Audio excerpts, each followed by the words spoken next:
This is Twisted Passages with award-winning author Marie Sutro. Now, let's take a deep dive into the dark world of psychological thrillers and meet the authors who created them. Hello, and welcome to Twisted Passages. I'm your host, Marie Sutro, and today we'll be talking to USA Today and Amazon best-selling author Nicole Trope about her new release, The Family Across the Street. Welcome, Nicole. Thank you so much for having me. Thank you for joining us. I really can't wait to jump into the story. It was absolutely one of the best page turners. I ate it up like candy. So why don't we start out? Why don't you tell people who don't know yet a little bit about the story?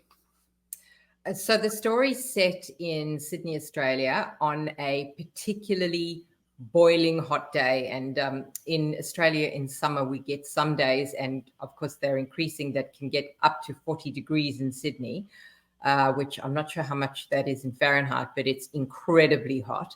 And it begins with a man attempting to deliver a computer to a woman in a house. And it has to be signed for because it's an electronic. And she says, whilst she answers the door, she says, "I can't open the door." And he says, "I'll wait." And she just goes, "You don't understand. I can't open the door." And that is the beginning of a story. And we find out what's going on in the house. We find out what the neighbors are thinking, because the neighbors understand that something is going on in the house because of there are relationships within the neighborhood, and it takes place over the course of this one day, with the delivery man named Logan concerned for the woman in the house and what is unfolding. And at the end of the day, we reach our quite shattering conclusion. That was a wonderful overview. It's so funny because I read the story, but as you were speaking, the little hairs on the back of my neck stood up when you said, when you repeated her lines, Catherine's lines, "I can't answer the door." Yeah. Even knowing the story, it's something that viscerally hits you so hard. Imagining being on either side of that door, either the person uttering those words or the person hearing them. Yes. So much tension from that exploding moment, right? I wanted to get into a little bit. You kind of mentioned Logan. He is one of the characters that we get the story through his point of view. We also get Catherine's point of view, who's one of the voices, the one that's on the other side of the door. And then there's Gladys and the villain telling us the story, right? Yeah. So Gladys is the typical nosy neighbor. And she's somebody who knows she shouldn't stick her nose in everybody's business, but at the same time cannot help doing exactly that. And I think that she comes from a very different time where all the neighbors all knew each other, all got along, all spoke, and were in each other's lives completely. And whilst she does know this family, she has spoken to them, she's interacted with them, her information from them comes from the children going to school and coming back from school and watching this family through the window as she sits with her husband who suffers from Parkinson's. And so that they're quite homebound. And so all she's doing is watching what's going on in the neighborhood. And there's a remark that Logan makes at some point in the book that there's somebody in his apartment complex who seems to do the same thing, just watch everything going on in the neighborhood.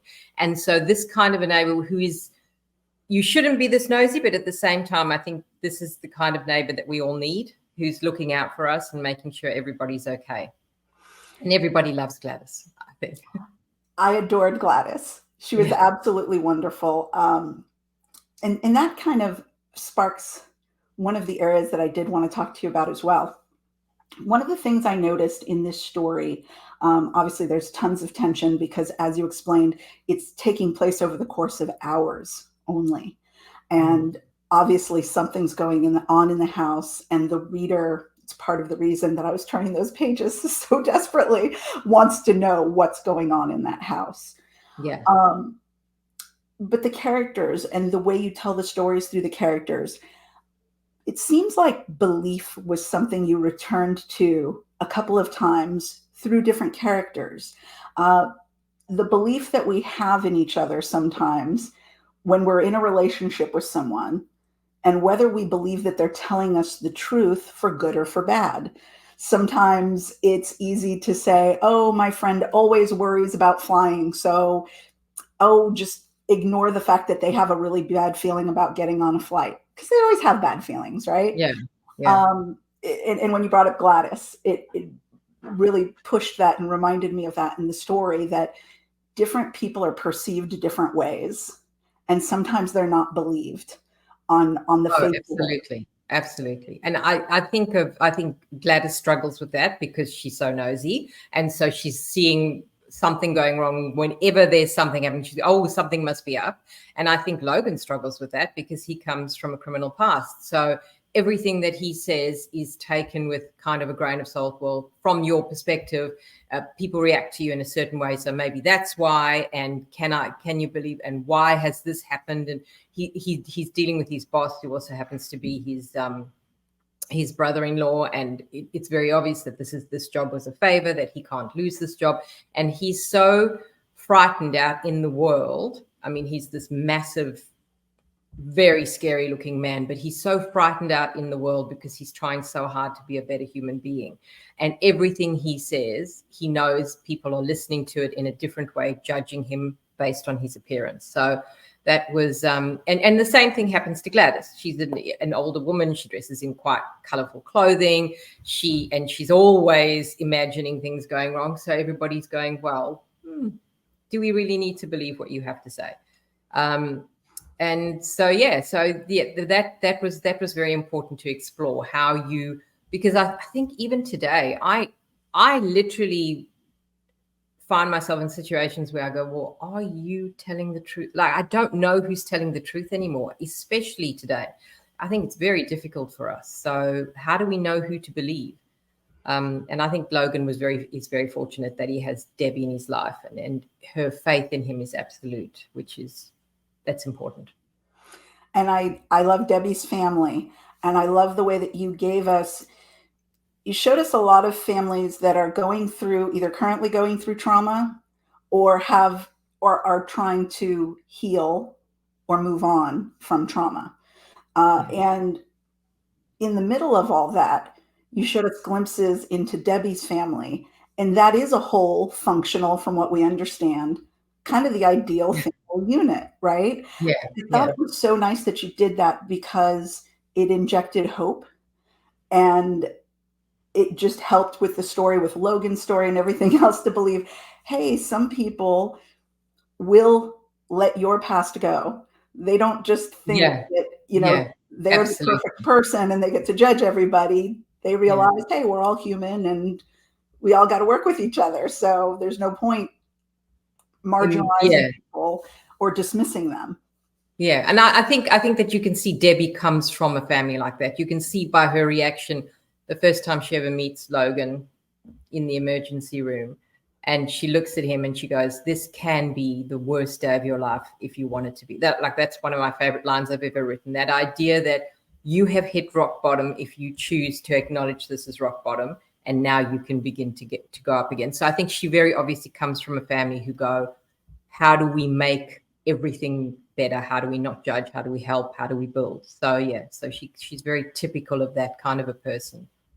So it's nice to represent that family.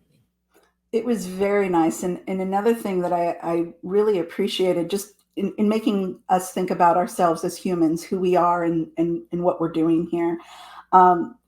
There's also, for as much as, like you said, Gladys dresses very brightly, I think she has cockapoos on one of her shirts, right? Yeah, she does. It's very expressionative. But Gladys has her own trauma.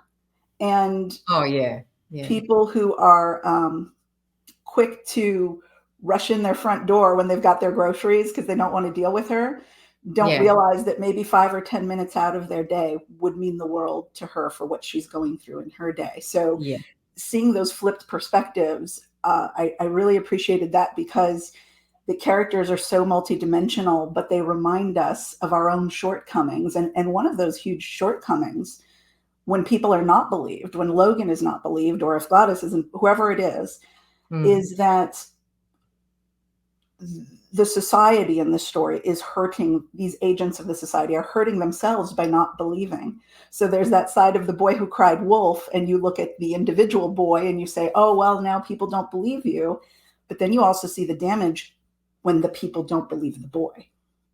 Yeah, absolutely. Absolutely. And it's, and I think that Gladys is, I mean, her husband is this wonderful character, and he's really understands what his wife is suffering. And he's, and I do think that if somebody, because it is very easy to distance yourself from everything around you, because we've all got so much going on. And that's part of this whole experience. I mean, I live in a suburb. I don't know my neighbors very well. And every now and again, I'll hear a child scream for longer than I think, not just an ordinary child screaming. I'll think, do I go out there? Do I go and check? And inevitably I just go, oh no, you don't want to interfere. You don't want to get involved. What if you're wrong? What if somebody's insulted? And so I think that we as human beings need to learn to kind of push our boundaries just a smidge. I think so too. Unfortunately, in our modern society, especially here in the US, we deal with mass shootings very, very often, far too often. And there was recently a piece in the news about one of these incidents, and there was footage of the crowd. And at first, even though we deal with this all the time, the crowd heard the noises, but still went on doing what they were doing. And they had a psychiatrist on who was explaining that sometimes we want things to be normal so much that we superimpose normalcy where we should be more concerned, because we somehow feel like, oh, you know what, that's probably just fireworks because this is an outdoor event. So they probably have fireworks, right? It's probably not as bad as a mass shooting. And so I thought that was a very interesting thing, because when we think about our own lives and like you said, how busy we all are and everything, and we kind of have this want for things to have an optimistic outcome, and not to believe that that child's cry could be this absolutely awful thing that's going on behind closed doors. Yeah, I think so, because that means we have to somehow make a decision, get involved, stop doing what we're doing.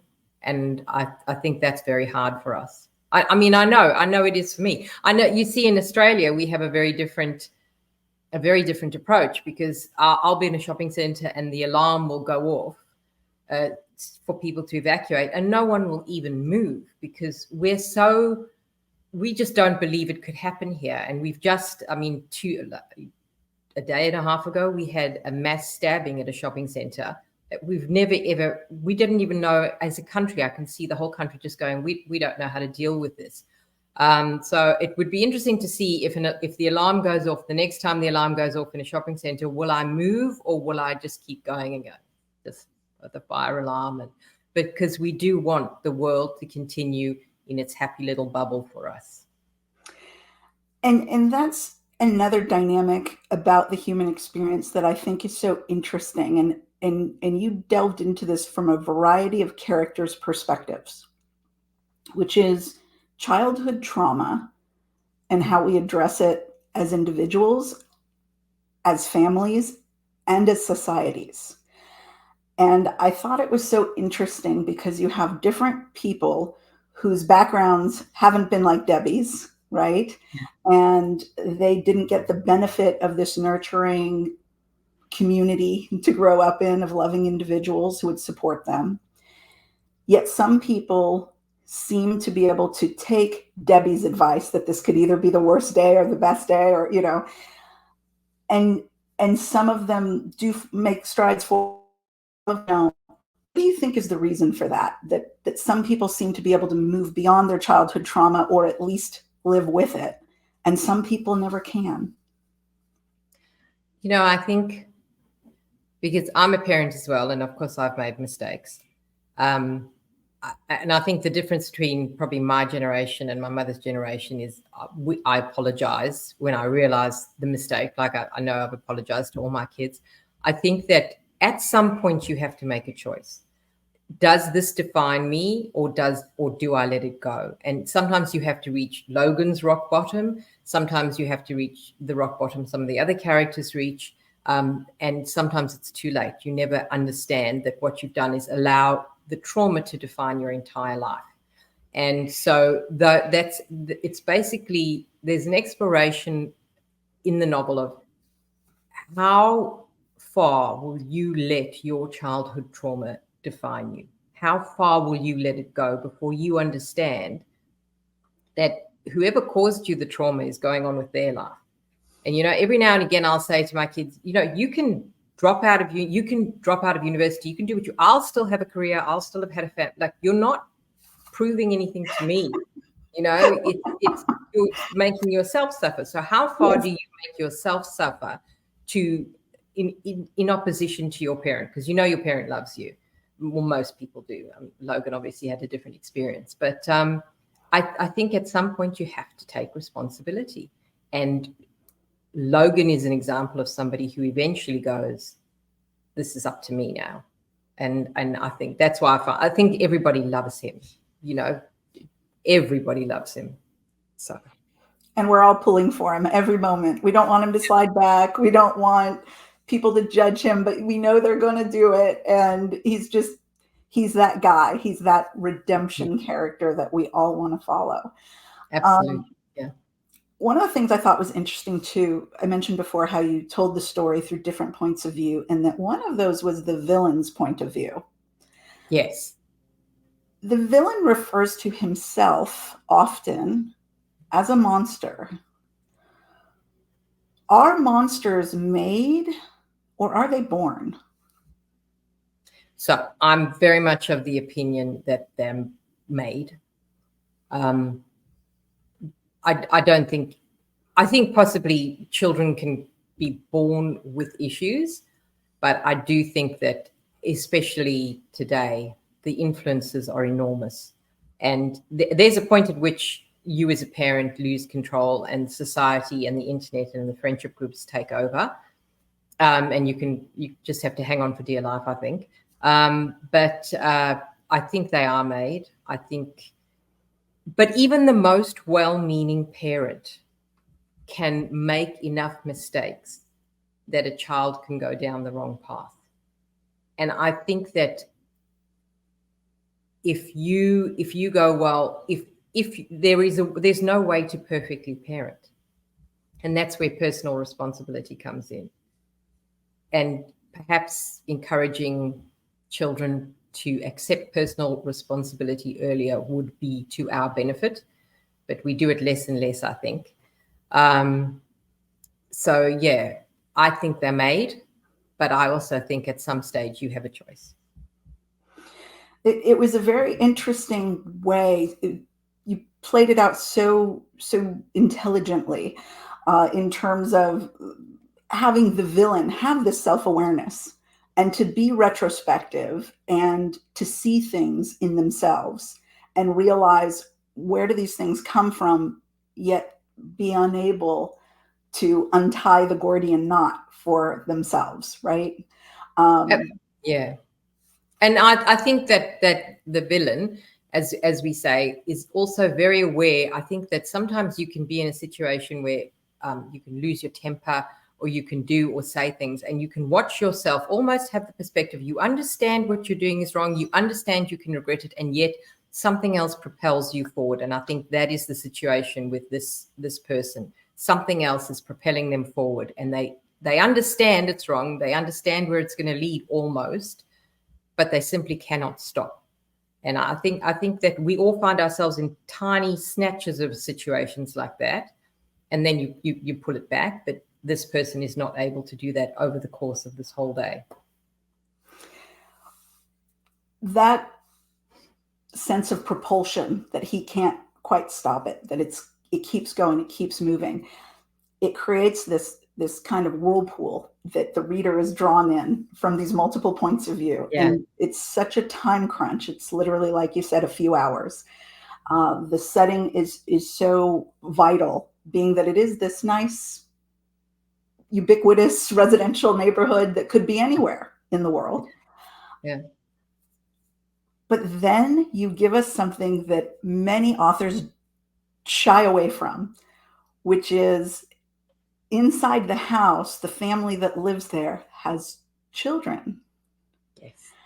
How did you make the decision to put children in peril? And how did you kind of come at that? Were there certain hard lines you didn't want to cross, or were there, what kind of things, especially as a mother, how hard was that for you to write? So they appeared, they just appeared, these two children. And I think as a mother, Catherine, if you just confront me on my own, I'm going to have a very different reaction to if you confront me with my children. So I think that where Catherine had to find strength was for her children, because I think confronted on her own, she might have been reacted entirely differently. So the protection of children was what was important there. And people who read the book will eventually go, okay, I understand. And so those twins, the twins who are just delightful and who I did love, and I understood that they were in peril, and I understood that there were things happening that were unacceptable for them. But it almost needed to be, Catherine had to find that mother lion strength. And so what do you fight for if not for those little children? And she's such an incredibly powerful character in that way. You get the sense when she does her own introspection about who she is, where she is in her life, her relationship with other people around her. You get the sense that she's not really anyone's pushover.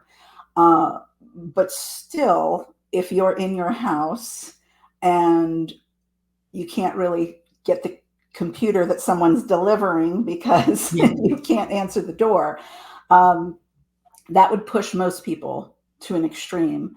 And like you said, the way that you examined the mother-child dynamic was so incredibly powerful. I was gritting my teeth. I think I might have pulled out some hairs. It was so suspenseful and powerful. I think that a lot of people have related to that. And I think also Catherine, she does not shy away from the mistakes she has made in her marriage with her children. She does not shy away from those mistakes. And I think that's quite important as a character, because it's in order for her to have more dimensions, if she just went, none of this is my fault, none of this is my fault.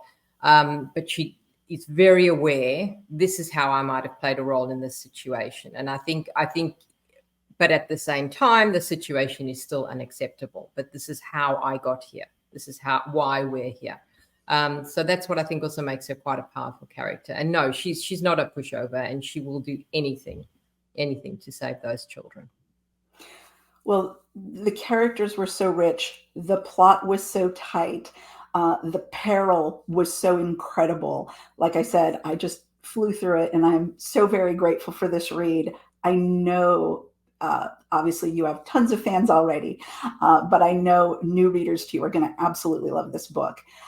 Thank you. Speaking of new readers and maybe your existing fans, where is the best place that they can find you to learn more about your work and maybe social media, see what you're up to? So my social media, obviously I'm on social media platforms. I'm on Instagram. I'm on Facebook, which is where I do a lot of talking and a lot of chatting to readers. And so I try to never let a reader comment or question go unanswered. So I'm very happy to talk to readers there. It's on Facebook, and I've got a page, and you can friend me on a kind of separate page. And there's a lot of stuff. There's giveaways that happen there and things like that. Yeah, awesome. Giveaways are always awesome. Always good. Well, thank you again, Nicole, for such a wonderful read. Again, The Family Across the Street is an absolute must-have this year. Thank you again, Nicole, for joining us. And thank you all for tuning in on this episode of Twisted Passages. We hope you join us next time.